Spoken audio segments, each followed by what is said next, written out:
যদি একটু ধরতাম না, লাল হয়ে যেত। এবার সুমাইয়া রিমুর দেখে নিজেকে কন্ট্রোল করতে পারলেন না তার স্বামী মানিক। কি কি করেছিল সুমাইয়া রিমুর সঙ্গে তিনি প্রকাশ্যে সব স্বীকার করলেন। হ্যাপি ওয়ার্স, ঠিকই শুনেছেন।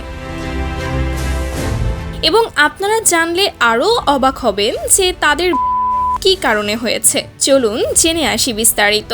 সম্প্রতি একটি সংবাদ মাধ্যমে তার হাজবেন্ড মানিক বলেছে, আমি যদি রিমুর একটু টাচ করতাম সে খুবই লাল হয়ে যেত। সে যে এতটাই ফর্সা ছিল, তার একটু ফুলের টোকা পড়লেও সে লাল টসটসে হয়ে যেত।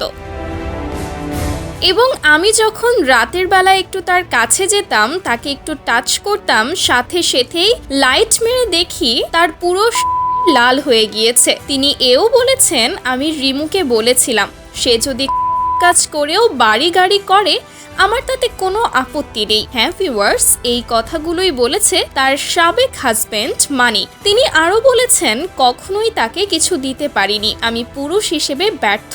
কারণ রিমু আমার কাছে অনেক কিছুই চাইতো, কিন্তু তাকে আমি কোনো পাশ দিয়েই সুখী করতে পারছিলাম না।